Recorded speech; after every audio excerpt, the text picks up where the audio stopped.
விழாவிற்கு வருகை தந்திருக்கும் அன்பும் பண்பும் நிறைந்த பத்திரிகை மற்றும் ஊடக நண்பர்கள் மற்றும் இந்த படத்தின் இயக்குனர் டைரக்டர் திரு துரை செந்தில்குமார் அவர்கள் மற்றும் இந்த படத்தின் இசை அமைப்பாளர் திரு ஜிப்ரான் அவர்கள், என்றும் என்னோடு நட்போடு இருந்து வரும் வியாபாரிகள் சங்க தலைவர் திரு விக்ரமராஜா அவர்களே, இந்த படத்தில் பணியாற்ற அத்தனை டெக்னீஷியன்களுக்கும் மற்றும் என்மேல் மிகுந்த அன்பும் மிகுந்த ஒரு எதிர்பார்ப்பும் ஒரு அதீத நம்பிக்கையோடு இருக்கும் என்னுடைய ரசிக பெருமக்களும், இந்த நேரத்தில் அனைவருக்கும் என் பணிவான அன்பான வணக்கத்தை தெரிவித்துக் கொள்கிறேன். லீடர் இந்த படத்தோட டைட்டில் பார்த்ததும் எல்லாருக்கும் என்ன தோணுனா, இது ஒரு அரசியல் சார்ந்த படமா இல்லை இது ஒரு எந்த மாதிரி படம்னு ஃபஸ்ட்டு ஒரு கொஸ்டின் வரும். இது இந்த படத்தில் ஒரு அரசியல் சார்ந்த காட்சிகளோ இல்லை அரசியல் சார்ந்த ஒரு வசனங்களோ ஒரு துளி கூட இதில் கிடையாது. இது முழுக்க முழுக்க ஒரு கமர்ஷியல் என்டர்டைன்மெண்ட் ஃபிலிம். இப்போ இந்த கிளிம்ஸ் பார்த்துருப்பீங்க, இதுதான் அதில் ஒரு சின்ன ஒரு துளி, அதாவது ஒரு சோனா பாத்துக்கு ஒரு சின்ன ஒரு துளி இது மாதிரி இந்த படத்துடைய எசன்ஸ் இதுதான். இதே போல் தான் இந்த படம் கம்ப்ளீட்டாக ட்ராவல் ஆகும். இந்த படத்துடைய ஸ்டோரி பார்த்திங்கன்னா, ஒரு சாதாரண ஒரு இன்னசென்டான ஒரு அப்பா பிள்ளை, அவங்க ஒரு சந்தோஷமான வாழ்க்கையை வாழ்ந்துட்டுருக்காங்க. திடீர்னு அவங்க வாழ்வியில் பார்த்திங்கன்னா திடீர்னு ஒரு மிகப்பெரிய ஒரு கேங்ஸ்டர் அதில் இன்டர்ஃபியர் ஆகிறாங்க. அதுக்கப்புறம் நடக்கிற விஷயங்களை தான் நம்ம டைரக்டர் துரை செந்தில்குமார் அவ்வளோ அற்புதமாக இதில் திரைக்கதை அமைத்து இன்றைய தலைமுறைகளுக்கு பிடித்த மாதிரியான ஒரு திரைக்கதை அமைக்கணும். அதான் முக்கியம். இன்றைக்கி கதைகள் அதே தான் இருக்கும், இல்லை இயக்கங்கள் அதே தான் இருக்கும். இந்த திரைக்கதை அமைக்கிறது தான் இன்றைக்கி ஒரு சவாலான விஷயம். இன்றைய ரசிகர்களுக்கு திரைக்கதையை பிடிக்கிற மாதிரி அவ்வளோ துல்லியமாக, அதாவது படம் ஆரம்பம் முதல் கடைசி வரை ஒவ்வொரு இன்ச் பை இன்ச்சு, ஒவ்வொரு ஃப்ரேம் பை ஃப்ரேம் நம்ம துரை செந்தில்குமார் அவர்கள் டைரக்டர் அவ்வளோ அழகாக செதுக்கியிருக்காங்க. அடுத்தது இசையமைப்பாளர் ஜிப்ரான் பார்த்தீங்கன்னா, இப்போ பார்த்துருப்பீங்க ஒவ்வொரு பேக்ரவுண்ட் ஸ்கோரும் எவ்வளோ ஸ்கோர் பண்ணியிருக்காரு பார்த்துருப்பீங்க. அதே போல் அவருடைய பேக்ரவுண்ட் ஸ்கோர் இந்த படத்துக்கு மிகப்பெரிய ஒரு பலமாக இருக்குது. அதே போல் படத்தின் கதையோட்டத்துக்கு தகுந்த மாதிரியான சாங்ஸை இந்த படத்தில் அவர் ரொம்ப அழகாக கொடுத்துருக்கிறாரு. அடுத்தது டிஓபி திரு வெங்கடேஷ் அவர்கள் பார்த்திங்கன்னா, நாங்கள் இந்த ஷூட்டிங் ஃபஸ்ட்டு ஒரு தூத்துக்குடியில் கிட்டத்தட்ட ஒரு 40 டேஸ் பண்ணோம். அதுக்கப்புறம் வெளிநாடான ஜார்ஜியாவில் கிட்டத்தட்ட ஒரு 15 டேஸ் பண்ணோம். ஆஃப்டர் தட் ஜெய்ப்பூர், ஊட்டி, அப்புறம் சென்னையில் லாஸ்ட்டு கிளைமேக்ஸ் ஃபைட், அதே போல் எல்லா விஷயங்களும் பண்ணும்போது அப்புறம் அவ்வளோ அற்புதமாக இருக்கும். நீங்கள் அந்த ஸ்க்ரீனில் பார்க்கும்போது அவருக்கு இந்த படம் அவர் வாழ்வில் அடுத்த கட்ட உயரத்துக்கு எடுத்துகிட்டு போன்றதில் ஒரு துளியும் சந்தேகம் இல்லை. அடுத்தது எடிட்டர் பிரதீப் ராகவ். அவர் பார்த்தீங்கன்னா, இப்போது சமீபத்தில் உள்ள படங்களான டிராகன், ஜனநாயகன் போன்ற படங்களில் பணியாற்றினவர். இந்த படத்தை அந்தளவுக்கு கிறிஸ்பாக, அந்தளவுக்கு ஒரு ஷார்ப்பாக ஒரு ரொம்ப அழகாக பண்ணியிருக்காரு. அவருக்கு என்னுடைய வாழ்த்துக்கள். அடுத்தது ஆர்ட் டைரக்டர் துரைராஜ். அவர் பார்த்தீங்கன்னா, இது செட்டாக இல்லை நிஜமாகவே அப்படி இருந்ததான்ற அளவுக்கு தான் ஒரு வியப்பாக இருக்கும். அந்தளவுக்கு ஒரு யதார்த்தமான ஒரு செட் அமைச்சு அவர் சிறப்பாக பணியாற்றியிருக்காரு. அவருக்கு என்னுடைய வாழ்த்துக்கள். இதில் அடுத்த ரொம்ப இன்ட்ரெஸ்டிங்கான ஒரு பர்சன் யாருன்னு பார்த்தீங்கன்னா, எங்கள் செட்லேயே மகேஷ் மேத்யூ, ஸ்டன் மாஸ்டர். அவர் பார்த்தீங்கன்னா, செட்டுக்கு வரும்போது ஒரு ட்ராக்கு, ஒரு ஜாக்கெட் போட்டு ஒரு காலேஜ் ஸ்டூடெண்ட் மாதிரி ஒரு அப்படியே ஒரு பவர்ஃபுல்லாக வருவார். அவர் வந்தாலே செட்டில் எல்லாருக்குமே ஒரு எனர்ஜி, ஒரு பவர் வந்துடும். ஏன்னா தலைவர் பார்த்தீங்கன்னா இப்போ தான் காந்தாரா 2ல் முடிச்சுட்டு வந்திருக்கிறாரு. அதில் பார்த்துருப்பீங்க அவர் என்ன வேலை பண்ணி வச்சுருக்கிறாருன்னு. ஸோ இந்த படத்துலையும் அதே போல் சில வேலைகள்லாம் பண்ணியிருக்காரு. உங்களுக்கு ரொம்ப பிடிக்கும்னு நினைக்கிறேன். கண்டிப்பாக நீங்கள் ரசிப்பீங்க. அடுத்தது சிறு வயசுலேருந்து எனக்குள்ள ஆசைகளை சொல்லிட்டார் சார். நான் பேசலான்னு அதுக்கு முன்னாடி சார் சொல்லிட்டார், இருந்தாலும் சொல்கிறேன். சொன்ன மாதிரி சிறு வயசுலேருந்து எனக்கு சினிமா துறை மேலே மிகப்பெரிய ஆர்வம் இருந்தது. என்னுடைய ஃப்ரிட்ஜில் பார்த்தீங்கன்னா ஒரு பக்கம் ஷாருக் கான், ஒரு பக்கம் சல்மான் கான், 2 பேரோட படம் ஒட்டி வச்சுருப்பேன். அப்போ என் தாயார்கிட்ட சொல்வேன், நான் ஒரு நாள் இதே போல் ஒரு நடிகர் ஆவேன் அப்படின்னு சொல்லும்போது தாயார் சிரிச்சுட்டு சந்தோஷம்னு சொல்லுவாங்க. ஆனால் என்னுடைய சூழ்நிலை என்னுடைய ஃபேமிலி பிஸ்னஸ், என்னுடைய தந்தையாரோட மேலே நான் மிகப்பெரிய பக்தியும் மிகப்பெரிய ஒரு மரியாதையும் உள்ளவன். ஸோ என்னுடைய தந்தையார் பிஸ்னஸை நான் அவங்க கூட எடுத்து அவங்க கூட ட்ராவல் பண்ணும்போது என்னுடைய முழுமையாக ஒப்படைச்சி என்னுடைய முழு உழைப்பையும் கொடுத்து ஏன்னா ஃபஸ்ட்டு பார்த்தீங்கன்னா காலையில் முதல் ஆளாக நான் ஸ்டாஃப் வரதுக்கு முன்னாடி முதல் ஆளாக கடைக்கு போவேன். கடை வேலையை முடிச்சு லாஸ்ட்டாக தான் நான் வந்து கடைசி ஆளாக தான் நான் வந்து போவேன். ஆரம்பம் முதல் இன்று வரைக்கும் அதே தான். இந்த படப்பிடிப்பில் அதே போல தான். செட்டுக்கு முதல் ஆளாக தான் போவேன், கடைசி ஆளாக தான் போவேன். ஏன்னா அந்தளவுக்கு நான் எதில் இறங்குறனோ அதில் முழு ஃபோக்கஸ்டாக என்னுடைய முழு உழைப்பையும் அதில் இறக்கி செய்வேன். அதுதான் என்னுடைய கேரக்டர். அப்புறம் பார்த்தீங்கன்னா இந்த படத்துடைய கண்டென்ட் வந்து இன்றைக்கி வந்து மக்கள் வந்து ஒரு பக்கம் கண்டென்ட் ஓரியன்ட் படம், ஒரு பக்கம் வந்து மாஸ் ஆக்ஷன்றாங்க.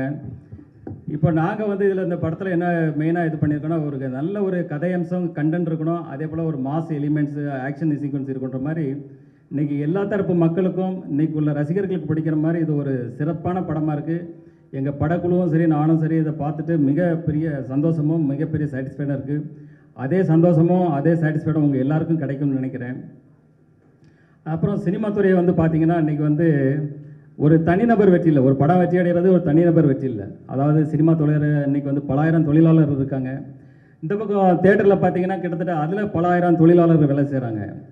ஸோ ஒவ்வொரு படமும் நான் வெற்றி அடையணும்னு நினைப்பேன். ஏன்னா இன்றைக்கி வந்து பல ஆயிரம் தொழிலாளர்கள் வந்து இப்போ சினிமா துறை கொஞ்சம் இறங்குமுகமாக இருக்குது. இன்றைக்கி பல ஆயிரம் தொழிலாளர்களுடைய வாழ்க்கையை வந்து கொஞ்சம் அவங்களுக்கும் வேலைவாய்ப்புகள் குறையுது, புதுசாக வர்றவங்களுக்கும் வேலைவாய்ப்பு ஒழுங்கான முறையில் கிடைக்க மாட்டேங்குது. அதனால தான் நான் எப்போவுமே நினைப்பேன் அதில் இருக்கிற எல்லா படங்களுமே வெற்றி அடையணும் அப்படின்னு நினைப்பேன்.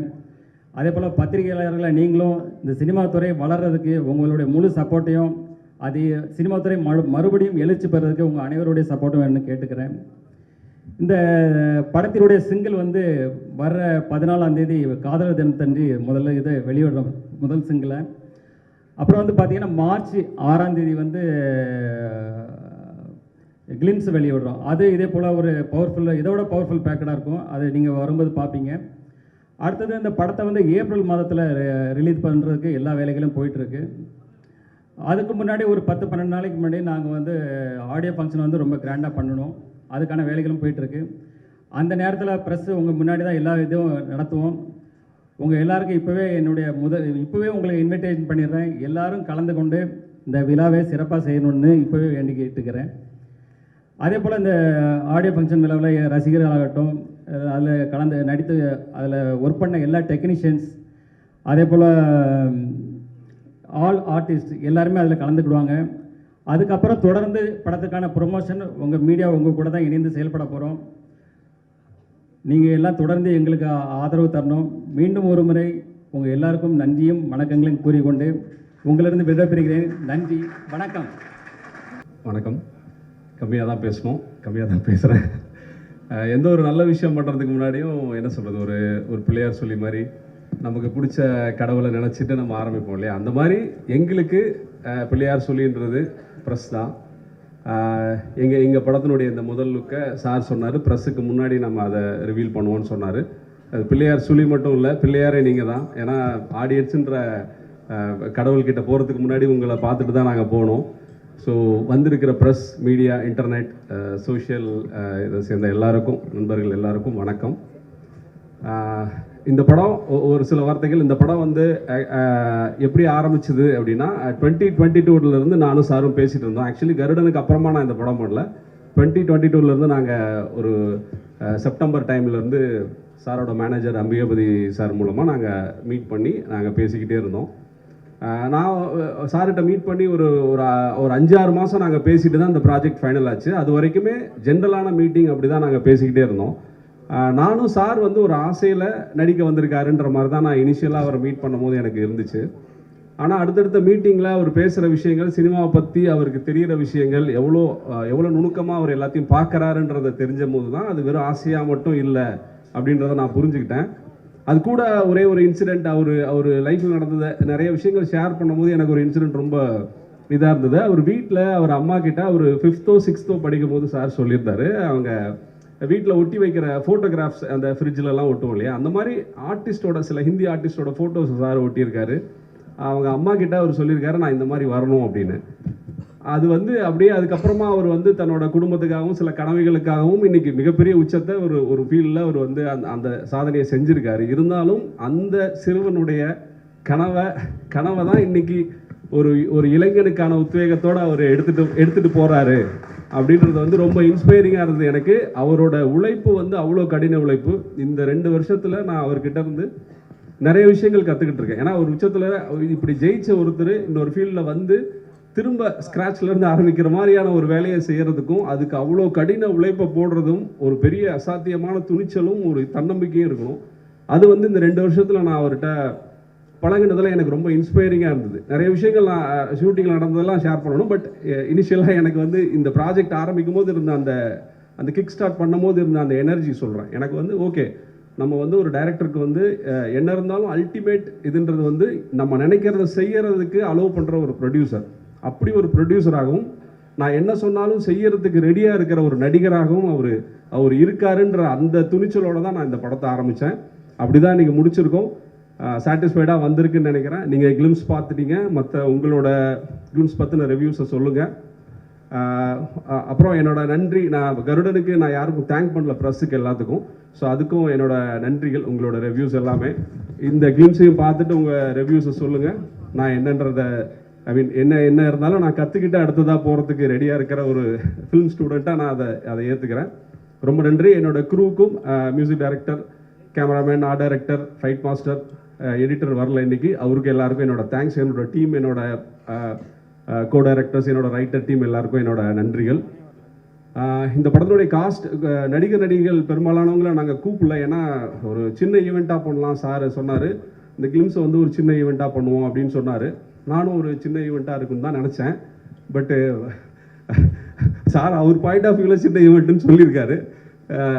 ஃபர்தரான ஈவெண்ட்ஸில் நம்ம நடிகர்கள் எல்லாருமே வருவாங்கன்னு நினைக்கிறேன். ப்ளீஸ் உங்கள் கமெண்ட்ஸை சொல்லுங்கள். வாய்ப்புக்கு நன்றி. தேங்க்யூ. எல்லாருக்கும் வணக்கம்.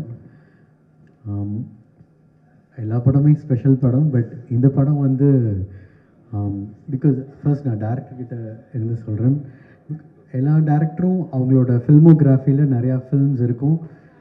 நம்ம ஏதாவது ஒரு ஃபில்ம் வந்து மிஸ் பண்ணியிருப்போம். பட் என்னோடய டேரக்டர் கூட இப்போ இந்த படத்துலேருந்து நான் அப்படி தான் சொல்கிறேன். பட் ஒரு டேரக்டர் அவரோட ஃபில்ம்ஸ் நான் எதுவுமே மிஸ் பண்ணாமல் பார்த்த ஒரு டேரக்டர் வந்து எங்கள் டேரக்டர் தான். அண்ட் பிகாஸ் ஏன்னா அந்த ஒரு கமர்ஷியல் பேக்கேஜ், ஒரு ஃபுல்ஃபில்லிங்கான ஒரு படம் பார்க்கும் பொழுதும் எல்லா தரப்பு ஆடியன்ஸுக்குமே ஒரு என்டர்டெய்னிங்காக கொடுக்குற ஒரு மேஜிக் அவர்கிட்ட இருக்குது. அண்ட் அந்த ஒரு மேஜிக் வந்து இன்னும் ஒரு பிரம்மாண்டமாக ஒரு லார்ஜர் ஸ்கேலில் அண்ட் என்ன சொல்கிறது, நம்ம ரொம்ப நாள் தமிழ் சினிமாவில் மிஸ் பண்ண ஒரு ஃப்ளேவர், எனக்கு பர்சனலி மிஸ் பண்ண ஒரு ஃப்ளேவர் இப்போது எங்களோட லீடர் படம் மூலிமா வந்திருக்குன்னு I feel. And of course legend sir கூட நான் சார் ஆக்சுவலி இது வந்து ஃபர்ஸ்ட் கொலாபரேஷன் இல்லை. நான் ஆட்ஸ் பண்ணும்போது நான் ஆட்ஸ் பண்ணியிருக்கேன். So and it's a special film. ஏன்னா எங்கே போனாலுமே வந்து நான் வந்து லெஜண்ட் சார் படம் பண்ணுறேன் அப்படின்னு சொல்லும் பொழுது எனக்கு எல்லாருமே பாயிண்ட் அவுட் பண்ணி, இல்லை ரொம்ப நல்லா பண்ணுங்கன்னு எனக்கு இன்ஃபேக்ட் துணிவப்போ நிறைய பேர் மிரட்டுவாங்க. அதுக்கப்புறம் எனக்கு லீடருக்கு வந்து நிறைய பேர் சொல்லிட்டு இருந்தாங்க, கண்டிப்பாக நீங்கள் பண்ணுங்கள், அந்த சாங்ஸ் எல்லாமே நல்லா ரீச் ஆகும், ஆடியன்ஸ் ஃபேமிலியாக பார்ப்பாங்கன்னு. அண்ட் இப்போ ஐ திங்க் ஒரு ஆல்பமாகவே I am very happy. And think music கூட மறுபடியும் we have been traveling for a long time and இன்னும் நிறையா பேசணும். பட் அதுக்கான ஒரு ஈவெண்ட் இன்னும் இருக்குது. அண்ட் ஐ ஃபீல் ரொம்ப ஹாப்பியான ஒரு மொமெண்ட்டாக இருக்குது. And I think it is reflected in the film also. Thank you. மதிப்புக்கும் மரியாதைக்குரிய லெஜண்ட் சரவணனுடைய 2வது திரைப்படத்தினுடைய பெயர் வெளியீட்டிற்கு வருகின்றிருக்கின்ற, திரைப்படத்தை உருவாக்கியிருக்கின்ற இயக்குநர்கள், மரியாதைக்குரிய டைரக்டர், அதனுடைய சார்ந்த அனைத்து நண்பர்களுக்கும், இந்த நிகழ்ச்சியை எடுத்து வெளியிட வருகின்ற பத்திரிகை ஊடக நண்பர்களுக்கும், தமிழ்நாடு வணிக சங்க பேரமைப்பினுடைய நிர்வாகிகளுக்கும், வருகின்ற ரசிகர் மன்ற நிர்வாகிகளுக்கு என் அன்பார்ந்த வணக்கத்தினை தெரிவித்துக் கொண்டு, மரியாதைக்குரிய லெஜண்ட் சரவணன் என்பவர் இந்த நாடறிந்தவர், அதில் யாருக்கும் மாற்று கருத்து இருக்க முடியாது. தன்னுடைய தகப்பனார் ஒரு ஸ்தாபனத்தை உருவாக்கி அது பிள்ளைகள் கையிலே கொடுக்கின்ற பொழுது சில பிள்ளைகள் வெற்றி பெறுவது உண்டு, சில பிள்ளைகள் தோற்று போவது உண்டு. ஆனால் இதற்கெல்லாம் மாற்றாக கடுமையான உழைப்போடு இந்த ஆசிய கண்டத்திலே ஒரு சிறந்த ஒரு விற்பனையாளர்கள் என்று சொன்னால் சரவணா என்பதை யாரும் மறுக்க முடியாது, மாற்ற முடியாது. அந்த அடிப்படையில் உழைத்து உத்தமராக இருந்து சாதித்துக் கொண்டிருப்பவர் தான் மரியாதைக்குரிய அருமை சகோதரர் சரவணன் அவர்கள்.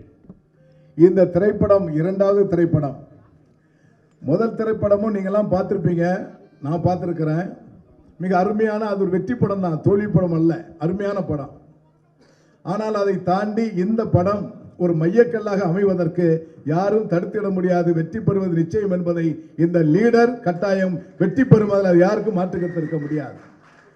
தன்னுடைய உழைப்பால் உயர்ந்து ஒரு 2.5 மணி நேரம் படம் என்று சொன்னாலும் அது மக்கள் மனம் அழுத்தத்தை போக்கக்கூடிய வகையில், மக்கள் அதை பார்த்து ரசிக்கக்கூடிய வகையிலும் ஒரு மனமகிழ்ச்சியோடு வரக்கூடிய சூழலாக இந்த திரைப்படம் அமைய இருக்கிறது. ஆகவேதான் இந்த திரைப்படம் என்பது திட்டமிட்டு பணியாற்றி இரவு பகல் பாராது உழைத்து நண்பர்களுக்கெல்லாம் நன்றி சொன்ன காரணம் இந்த படம் வெற்றி பெறும் என்பதை நல்ல உள்ளபூர்வமாகவே நாங்கள் அறிந்திருக்கிறோம். ஆகவேதான் இந்த திரைப்பட பெயர் விழாவிலே எங்களையும் அழைத்து மேடையில் எங்களை கௌரவப்படுத்துவது தமிழ்நாட்டில் உள்ள கடைக்கோடியில் இருக்கின்ற ஒரு பெட்டிக்கடை நடத்துகின்ற சாமானிய வணிகனையும் கௌரவப்படுத்திய மேடையாக இந்த மேடை அமைந்திருக்கிறது. ஆகவேதான் இந்த நிகழ்ச்சி என்பது எங்களுடைய குடும்ப நிகழ்ச்சியாக ஒவ்வொரு வணிகனும் தான் வாழ்வாரத்தில் எப்படி முன்னேற வேண்டும். நாங்கள் அவரையெல்லாம் சந்திக்கின்ற பொழுது அவர் பேசுவது தன்னை பற்றி எப்பொழுதுமே என்னிடத்தில் பேசியது கிடையாது.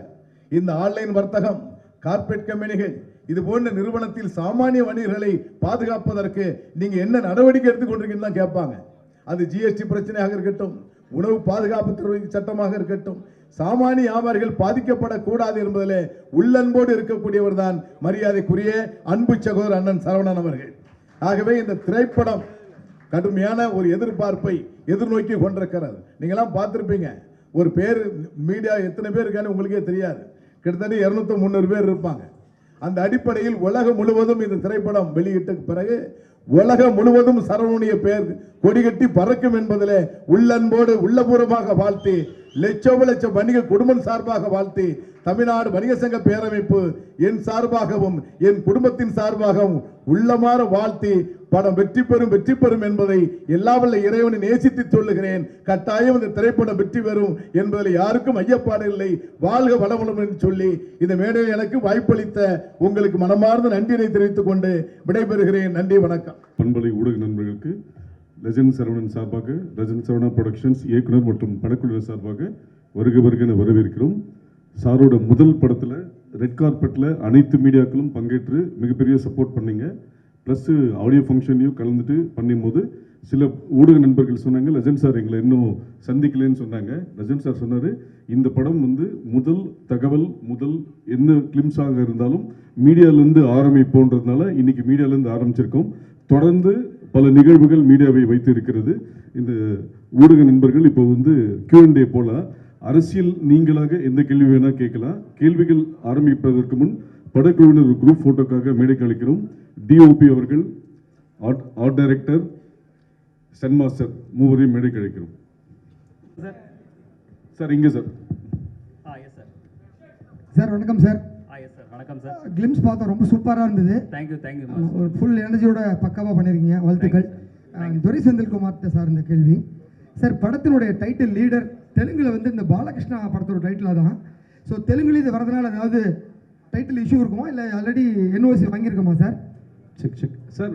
வணக்கம் சார். சார் லீடர் டைட்டில் அவரோட டைட்டில் இல்லை சார், அது முன்னாடி வந்த படம் சார். AVM ராணா சார் நடிச்சிருப்பாங்க, ஒரு பழைய இன்னும் கொஞ்சம் முன்னாடி வந்த படம் சார். லெஜெண்ட்ன்ற படம் தான் அவர் பண்ணியிருந்தார் சார். லீடர் படம் தெலுங்குல இல்லை சார், அது முன்னாடி வந்த படம் தான். பட் இன்னைக்கு காமனா நம்ம தமிழ்ல அந்த மாதிரி டைட்டில் இல்லை சார், லீடர் டைட்டில் இல்லை. இல்லை தெலுங்குக்கு தான். தெலுங்குலயும் வாங்கிட்டோம், ரெஜிஸ்டர் பண்ணிட்டோம். அது 2003-4 வந்த படம் சார். அது ராணாவோட ஃபர்ஸ்ட் படம் leader. Legend sir. Yes sir. Ya, இந்த ஃப்ளேவர் ரொம்ப நல்லா இருக்கு. எஸ் சார், எங்கள் எல்லாத்துக்குமே பிடிச்சிருக்கு. ரொம்ப சந்தோஷம், வாழ்த்துக்கள். தேங்க்யூ. அண்ட் இப்போ லீடர் அதே டைட்டில் பற்றி தான் கேள்வி. ஆனால் என்னென்னா இப்போ நம்ம ரஜினி சாரை நம்ம தலைவர்னு சொல்லிகிட்டே இருக்கிறோம். சரி, அவருக்கு கூட லீடர் அப்படின்ற டைட்டில் வச்சு அவர் படம் பண்ணலை. சரிங்க சார். அண்ட் விஜய் இப்போ அரசியலுக்கு வர்றாரு. சரிங்க, அவர் கூட அந்த லீடர் அப்படின்ற டைட்டில் அவருக்கு கிடைக்கல. சரி. ஆனால் இப்போ நீங்கள் பேசும்போதே தெளிவாக சொன்னீங்க, அரசியலுக்கு இதுக்கும் துளி கூட சம்மந்தமே இல்லை அப்படின்னு. அதனால தான் டைட்டில் கிடச்சிருக்குன்னு நினைக்கிறேன். அந்த லீடர் அப்படின்றது உங்களுக்கு கிடைச்சிருக்கு. ஸோ நீங்கள் லீடர் உண்மையாகவே லீடராக இருக்கிறதா இருந்தால் யாருக்கு லீடராக இருக்க விரும்புகிறீங்க? இந்த டைட்டில் கிடைச்சதுக்கு நீங்கள் எப்படி ஃபீல் பண்ணுறீங்க? டைட்டில் கிடைச்சது சந்தோஷம். என்னோட லீடர் வந்து என்னுடைய தந்தையார் தான். நாளை லீடர் யாருன்றதை நான் அப்புறம் சொல்கிறேன், கொஞ்சம் காலம் ஆகட்டும். வாழ்த்துக்கள் சார். இங்கே சார், இப்போ இருக்க ஜென்ரேஷனில் வந்து இப்போ ஒரு கொஸ்டின் இருக்குது சார். சார் இங்கே சார், இங்கே left side Melvin. Melvin. S sir. Sir, இப்போ இருக்க ஜென்ரேஷனில் வந்து அதான் வந்து ஒரு காமனாகவே இருக்குது. இந்த மாதிரி ரத்தம் இது மாதிரி ரொம்ப ஆக்ஷன்லாம் பார்த்துட்டு தான் இப்போ இருக்க ஜென்ரேஷன் வந்து கெட்டு போகிறாங்கன்னு சொல்லிட்டு. ஸோ சடனாக உங்களே பார்க்குறதுக்கு ரொம்ப எங்களுக்கே பிரம்மாண்டமாக இருக்குது ஸ்க்ரீன். சரி. எஸ். பட் ஆனால் நீங்கள் எப்படி இந்த கதையை சூஸ் பண்ணீங்க? இப்போ இருக்க ஜென்ரேஷனுக்கு நீங்கள் என்ன சொல்ல விரும்புகிறீங்க? இல்லை, இது வந்து ஜென்ரேஷனில் வந்து வெறும் இது ஒரு ஆக்ஷனு வெட்டு குத்து அப்படி கிடையாது, பிளட்டு அப்படி கிடையாது. இது வந்து ஒரு எமோஷன் கண்டென்ட்டான ஒரு ஃபிலிமு. நீங்கள் அந்த படம் பார்க்கும்போது தான் தெரியும் இது எந்த அளவுக்கு இது ஒரு எமோஷன் கண்டென்ட்டாக. இது வந்து எவ்ரி ஒன் ஹார்ட், அது வந்து ரொம்ப டச் பண்ணும். அது வந்து அது படம் பார்க்கும்போது கண்டிப்பாக நீங்கள் வந்து அது புரியும். இது வந்து கம்ப்ளீட்டாக இது வந்து நீங்கள் சொன்ன மாதிரி பிளட்டு அந்த ஹிஸ்டரி அது மாதிரி போகாது. எமோஷன் கண்டென்ட்டாக அவர் செய்கிற வேலைகள், அவர் வந்து செல்ஃப் ப்ரொடக்ஷனுக்கு என்னென்ன பண்ண போகிறன்றது தான் இதில் இருக்குது sir. Thank you. Director sir. Yes sir. Centre sir, legend sir கிட்ட வந்து கதை சொல்லனாவே வந்து ரொம்ப கஷ்டமான விஷயம். ஏன்னா அவர் எல்லாத்தையும் நோட் பண்ணுவார். ஸோ ஒரு ஆக்ஷன் சீக்வன்ஸ் சொல்லும் போது இது மாதிரி ஒரு ஃபைட்டு வருது, இது மாதிரி பிளட் எல்லாம் வருதுன்னு சொல்லும் போது அவர் என்ன உங்களுக்கு ரியாக்ஷன் கொடுத்தாரு, என்ன நடந்தது அந்த இடத்துல? சார், நம்ம தனியாக ஃபைட்டு மட்டும் சொல்ல மாட்டோம் சார், ஒரு கதையோட எக்ஸ்டென்ஷனாக தானே சொல்லுவோம். அப்போ எமோஷனலான ஒரு இடத்துல சரியான இந்த ஃபைட் வருதுன்னு சொல்லும் போது அந்த தொடர்ச்சியை அவர் புரிஞ்சுக்கிட்டதுனால எனக்கு எதுவும் பிரச்சனையாக இல்லை சார். ஏன்னா ஃபைட்டுன்றது தேவையில்லாத வைக்கும் போது தான் அந்த கேள்விகள் வரலாம். ஒரு எமோஷனோட எக்ஸ்டென்ஷனாக ஒரு வீட்டில் வருது ஒரு பிரச்சனை, எந்த காரணத்துக்காக சண்டை இருக்குது கதையில் அப்படின்னு நம்ம அந்த தொடர்ச்சியோடு சொல்லும் போது யாராக இருந்தாலும் அக்செப்ட் பண்ணிப்பாங்கல்ல சார். அப்படி தான் ரிசீவ் பண்ணார் சார். அந்த கேரக்டராக இந்த கேரக்டர் இப்படி பண்ணுது அப்படின்றது மாதிரி தான் உள்வாங்கிக்கிட்டாரு. அதனால எனக்கு அது ஈஸியாக தான் இருந்தது சார் அந்த ப்ராசஸ். சல்மான் கான் ஷாருக் கான் ஃபோட்டோஸ் வச்சு பார்த்துருக்குன்னு சொல்லிட்டு சொன்னார். உங்ககிட்ட ஸ்டோரி சொல்லியிருப்பார். நீங்கள் வந்து அவர் எந்த இடத்துல வச்சு பார்க்குறீங்க? யார் புரியல சார்? அவர் அந்த ஃபோட்டோ வச்சு சொல்லியிருப்பாரு, நான் வந்து இது மாதிரி ஆக்டர் ஆகணும்ன்ட்டு. ஏ சார், நீங்கள் வந்து ஒரு டேரக்டரா அவர் எந்த இடத்துல வச்சு பார்க்குறீங்க? எந்த இடத்துலையா சார்? நான் என்னன்னா ஒருத்தர் மாதிரி இன்னொருத்தர்ன்றது சொல்ல முடியாது சார். தனிப்பட்ட சார், இப்போ லெஜண்ட் சரவணன் சார்ன்றதுக்கு ஒரு கதைக்கான ஒரு ஹீரோ, அப்படிதான் நான் அவரை தனியாக ஒருத்தராக பார்க்குறேன் சார். இப்போ இன்னொருத்தரோட அவரோட இன்னொன்று அப்படின்ற மாதிரி நான் அவரை பார்க்கல சார், தனியாக பார்க்குறேன் சார். அப்படிதான் சொல்லணும். லெஜண்ட் சாருக்கு இந்த கேள்வி. Yes sir. லெஜண்ட் படத்தில் க்ளீன் ஷேவோட நடிச்சிங்க. ஆமாம். தாடி மீசையோட ஒரு கெட்டப்பு. தனிப்பட்ட முறையில் கேட்டால் அந்த கெட்டப்போட இது வந்து சூப்பராக இருக்குது. தேங்க்யூ. உங்களுக்கு எந்த கெட்டப் பிடித்தமானதாக இருக்குது? இல்லை, ஆக்சுவலி நான் வந்து அதை வந்து ஒரு வேற ஒரு ஃப்ளேவரில் அதை கொடுக்கணும்னு நினச்சேன். அது சம்திங் அதில் வந்து சில டெக்னிக்கல் இஷ்யூ இருந்தது. இப்போ இது வந்து எல்லாருக்கும் பிடிச்சிருக்குறாங்க. ஸோ இதை வந்து நீங்களே சொல்லுவீங்க, வலைப்பேச்சில் நீங்களே சொன்னீங்க கொஞ்சம் தாடி மீசை வச்சா நல்லா இருக்குன்னு சொன்னீங்க. வச்சுட்டேன், அவ்வளோதான், விடுங்க. Legend sir. Yes sir. Legend ஒரு நிமிஷம் பாலா. ஆக்சுவலாக இந்த இது வந்து கொஞ்ச நாளுக்கு முன்னாடி பரபரப்பாக இருந்தது, ஜனநாயகன். ஸோ அதுலேயும் விஜய் சாரும் குழந்தையும் தான் வரும். இதுலேயும் குழந்தையும் நீங்களும் தான் காட்டியிருக்காங்க, ஹீரோயினை காட்டவே இல்லை. ஸோ ஜனநாயகன் வைக்கிறதுக்கு பதில் லீடர்னு வச்சுருக்காங்களா நேமு? ஏன்ட்ட கேட்குறீங்களா? சேர்த்துதான். இல்லை, அது வேற ஸ்டோரி சார். இது கம்ப்ளீட்டாக வேற ஸ்டோரி. அதனோட ஸ்டோரி டோட்டலாக அது நானும் கேள்விப்பட்டேன். அதனோட ஸ்டோரி லைனே டோட்டலாக வேற. இது ஒரு வருஷத்துக்கு முன்னாடி நடந்த ப்ராசஸ் சார். இந்த டைட்டில் இல்லாமல் இப்போதான் உங்களுக்கு தெரியும் ஜனநாயகன்னு. எங்களுக்கு இப்போ தான் தெரியும். நாங்கள் லீடர்ன்றதை 1.5 வருஷத்துக்கு முன்னாடியே ப்ராசஸ் பண்ணி வச்சுட்டோம் சார். அவங்க என்ன கதை பண்ணுறாங்கன்னு எங்களுக்கு தெரியாது. ஸோ அதனால இது ஒரு டிஃபரெண்டான படம் சார். இது வந்து டோட்டலாக இதோட ஜர்னியே வேற சார். இது வந்து new fresh. Yes sir. Sir, அவர் விஜய் சார் வந்து அரசியலுக்கு போயிட்டாரு, அஜித் சார் சினிமா விட்டு ரேசிங்க்கு வந்துட்டாரு, அவரும் சில படம் தான். அந்த கேப்பில் இப்போ வந்து எல்லாருமே லெஜண்ட் வந்திருக்காருன்னு சொல்லிட்டு இருக்காங்க. இதை எப்படி பார்க்குறீங்க? இல்லை, நான் அதான் நான் சொன்ன மாதிரி எதுலேயுமே ஒரு முழு முயற்சியோடு இறங்குவேன். அதே போல் தான் இதில் இறங்கியிருக்கோம், அதை செயல்படுத்தியிருக்கோம். அதை வந்து ஜனங்களுக்கு பிடிக்குன்ற நம்பிக்கையோடு நாங்கள் செயல்பட்டு இருக்கோம் சார். பரத். லெஜண்ட் சார், நீங்கள் சார் இங்கே எஸ் சார். சொல்லுங்கள் சார். Yes sir. ஒரு படம் முடிச்சுட்டு அடுத்த படம் ஒரு பெரிய கேப்புக்கு அப்புறம் திருப்பி பண்ணுறீங்க. Yes sir. அது உங்களை தயார்படுத்திக்கிட்ட விதம் ஏன்னா நிறைய விமர்சனங்கள் வந்திருக்கும். முதல் படம் முடிச்சப்போ பாசிட்டிவும் இருக்குது, நெகட்டிவும் நீங்கள் சந்திச்சிருப்பீங்க நிறையா. ஸோ உங்களை தொழில் முறையில் நான் இவ்வளோ பர்ஃபெக்டாக நான் ப்ரிப்பேர் பண்ணிக்கிறேன், உங்களை நீங்கள் பாலிஷ் பண்ணிக்கிட்டது என்னென்ன விதம், என்னென்ன கற்றுக்கிட்டீங்க? இல்லை, அதில் வந்து பார்த்தீங்கன்னா எப்போவுமே ஒரு புதுசாக ஒரு இடத்துக்கு ஒருத்தர் வரும்போது விமர்சனங்கள் வரும். இப்போ ஸ்டார்டிங்கில் பார்த்தீங்கன்னா ரஜினி சாருக்கு வராத விமர்சனங்கள் யாருக்குமே வர்றது இல்லை. ஸோ விமர்சனங்கள் வந்து வந்தாலும் நம்ம வந்து ஒரு நம்பிக்கையோட நம்மளுக்கு ஒரு இலக்கு தெரியும், அந்த இலக்கை நோக்கி நம்ம பயணிக்கும்போது நம்ம கிளியராக மைண்டு அதை நோக்கி பயணிக்கும் போது அது வெற்றி கிடைக்கும் போது அந்த விமர்சனங்கள் அப்படி பாசிட்டிவாக மாறிடும். இதுதான் என்னுடைய கொள்கை. Sir legend sir. Yes sir. First படமும் உங்களுக்கு எள்ளு, இந்த படமும் ஃபஸ்ட்டு அது தானாக அமைஞ்சதுங்க, தானாக அமைஞ்சது. அது ஒன்றும் பிளான் பண்ணல, தானாக அமைஞ்சது. இல்லை அஜித் சார் வீலியே ஸ்டார்ட் பண்ணுவார். இல்லை அப்படிலாம் இல்லை, அதை தானாக அமைஞ்சது சார். இது எதுவும் ப்ராக்டிஸ் இது பண்ணல. Yes sir. Next sir frame sir.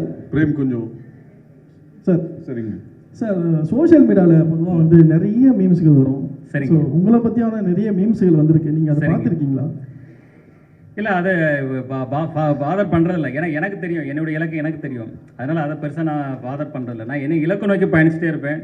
So அந்த இலக்கை அடையும் போது ஆட்டோமேட்டிக்காக அது வந்து அப்போ புரியும். அது வந்து வாட் இஸ் நான் என்ன நினைக்கிறேன், நான் என்ன செஞ்சேன்றது எனக்கு புரியும். That's all. அவங்களுக்கு என்ன சொல்ல விரும்புறீங்க நீங்கள், இந்த மீம்ஸ் கிரியேட்டர்களுக்கு என்ன சொல்ல விரும்புறீங்க? இல்லை, இன்னைக்கு வந்து அது ஒரு காமனான ஒரு இதாக இருக்குது. எல்லாருமே அதை செய்கிறாங்க. இன்னைக்கு வந்து அது ஒரு அது தவிர்க்கவே முடியாது. இன்றைக்கி வந்து எல்லாரையும் விமர்சனத்துக்குள்ளாராங்க. அதாவது மிகப்பெரிய தலைவர்கள்லேருந்து கடவுள்லேருந்து எல்லாரையும் விமர்சனம் பண்ணுறாங்க. அதை நம்ம பெருசுப்படுத்தி பார்க்கணும் அவசியம் கிடையாது. நம்ம என்ன செய்கிறோன்றது தான் ரொம்ப முக்கியம் சார். சார் இங்கே எஸ் சார். சார், இப்போ நீங்கள் பெரிய பிஸ்னஸ் மேன் தமிழ்நாட்டிலேயே. Yes sir. ஆனால் வந்து பெரிய ஹீரோவாக வந்து உருவெடுத்து வரீங்க.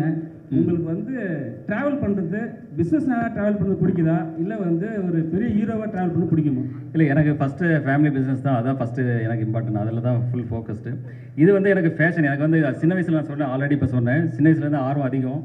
ஸோ அதனால் இந்த துறைக்கு வந்தேன். அதில் என்னால் செயல்பட்டு என்னால் அதை சக்ஸஸ் பண்ண முடியுன்ற நம்பிக்கையோடு தான் இதை நான் செயல்பட்டு இருக்கேங்க. சரி, அப்புறம் வந்து எல்லாருமே கேட்குற ஒரே விஷயம், சாரோட ஃபோட்டோ மட்டும்தான் சரணா ஸ்டோரில் இருக்குது, மற்ற ஆக்டரோட ஃபோட்டோஸ் யாரும் வர மாட்டாங்கன்னு சொல்லிட்டு இருக்குது. நான் கூட பார்த்துருக்கேன். அப்படி அதெல்லாம் உண்மை. இதுக்கப்புறம் இந்த படத்தில் எல்லாரோட ஆஃபீஸோட ஃபோட்டோவும் இல்லை கண்டிப்பாக வரும். இப்போ இது வந்து ஒன்லி கிளிம்ஸ், இப்போ தான் ஆரம்பம். இன்னும் வந்து ஆடியோ ஃபங்க்ஷன் இருக்குது, அடுத்தது இன்னும் டீசர் இருக்குது, அடுத்தது எல்லாத்துலேயும் வரும். கண்டிப்பாக வருங்க. எல்லாருமே அதில் பங்களிப்பு இருக்குது. எல்லாருடைய பங்களிப்பும் காட்டும். மணி சார் வணக்கம். மணி இங்கே இருக்கேன். This question is to the டைரக்டருக்கான கேள்வி. சார், இந்த படத்தினுடைய பட்ஜெட், ஏன்னா இது வந்து this comes from a very powerful production house. அதனால் ஆப்வியஸ்லி வந்து பட்ஜெட்டினுடைய டீட்டெயில்ஸ் எங்களுக்கு சொன்னீங்கன்னா நல்லாயிருக்கும். அண்ட் இதுக்கு ஷூட் பண்ண எடுத்துக்கிட்ட டியூரேஷன், எங்கெல்லாம் ஷூட் பண்ணியிருக்கீங்க, படத்தில் சொல்ல வர மெசேஜ் ஏதாவது இருக்கா, அதை பற்றியும் சொன்னீங்கன்னா நல்லாயிருக்கும். S sir. சார், அரவுண்ட் எனக்கு எக்ஸாக்டாக தெரியல சார். பட்ஜெட் வந்து சாருக்கு தான் தெரியும்.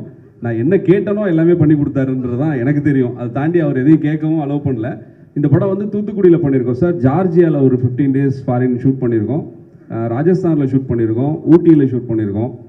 இப்படி பல இடங்கள் பண்ணியிருக்கோம் சார். ஒரு 90 days, அரவுண்ட் 90 days கிட்ட ஷூட்டிங் போச்சு சார். 97 ஒரு 7 நாள் ஒரு வேற ஒரு டேஸ் தான் 97. கிட்டத்தட்ட எல்லாமே 1.5 கால்ஷீட் பார்த்தீங்கன்னா 150 நாள் மைண்டில் வச்சுருங்க. ஸோ அப்போ எவ்வளோ பெரிய படம். ஆனால் அதை கிறிஸ்பாக அதை வந்து 2 hours 20 minutes 15 minutes அப்போ அந்த அளவுக்கு அதை கிறிஸ்பாக எப்படி கொண்டு வந்திருக்காருன்னு பாருங்கள். அப்போ அதனுடைய அந்த அளவுக்கு அவர் வந்து மெனக்கெட்டுருக்காரு. சார், 3 பேருக்கும் சார் இங்கே சார் ஜிப்ரான் சார், ஃபஸ்ட்டு இந்த படத்தில் நீங்கள் சந்தித்த டிஃபிகல்ட்டிஸ் எதனால் இருக்கா? செக் The difficulties மியூசிக்கலாக எனக்கு நிறையா சேலஞ்சஸ் இருந்துச்சு. என்னென்னா படம் என்னதான் பார்த்தீங்கன்னா ஒரு ஸ்கேலில் ஆரம்பிக்கும். ஒரு சார் அப்போது சொன்ன மாதிரி ஒரு ஃபேமிலிக்குள்ளே ஒரு அப்பாவுக்கும் குழந்தைக்குமா ஆரம்பிக்கும். தென் அது வந்து ரொம்ப பெருசாகிக்கிட்டே இருக்கும். பட் மியூசிக்கல்லி ஃபஸ்ட் பாயிண்ட்லேருந்து லாஸ்ட் பாயிண்ட் வரைக்கும் எல்லாமே கனெக்டடாக இருக்கும். ஸ்க்ரீன் ப்ளே வந்து I mean hats off to the director. So emotional கண்டென்ட்டும் இருக்கும். அதே எமோஷனல் கண்டென்ட் ஒரு லார்ஜர் ஸ்கேலில் இப்போது ஒரு ஆக்ஷன் சீக்வன்ஸ்லேயோ ஒரு ஸோ அந்த டிரான்ஸ்ஃபர்மேஷன் மியூசிக்கல்லி பண்ணுங்கிறது எனக்கு மியூசிக்கல்லி கொஞ்சம் சேலஞ்சிங்காக இருந்த ஒரு விஷயம். அண்ட் அப்புறம் இன்னொரு விஷயம், வேறு டைரக்டரோட பிகாஸ் அவரோட ரொம்ப கிளாரிட்டியாக இருந்தார். இது வேணும் எனக்கு, இந்த ஆப்ஷன்ஸ் போகிறது, இது இப்படி இருக்கலாம், இல்லை எனக்கு கொஞ்சம் டைம் கொடுங்க, நான் ஃபஸ்ட்டு ஒன்று ஓகே பண்ணிட்டு செகண்ட் ஒன்று ஓகே பண்ணுறது, இன்னும் அந்த மாதிரி எனக்கு கன்ஃபியூஷன்ஸ் இல்லை. ஸோ அதனால் எனக்கு இது எனக்கு ரொம்ப ஹெல்ப்ஃபுல்லாக இருந்துச்சு இந்த பாட்டு நான் சொல்லுவேன். சரவணன் சார், உங்களுக்கு சார். Yes sir. சார், உங்களுக்கு இந்த படத்துக்கான டிஃபிகல்ட்டிஸ் எதனால் இருக்கா? இல்லை, எனக்கு டிஃபிகல்ட்டுன்னு பார்த்தீங்கன்னா நம்ம விடிவி கணேஷ் சார் தான். ஏன்னா அவர் கூட நடிக்கிறதுன்றது எனக்கு அதான் மிகப்பெரிய சவாலாக இருந்தது இந்த படத்தில்.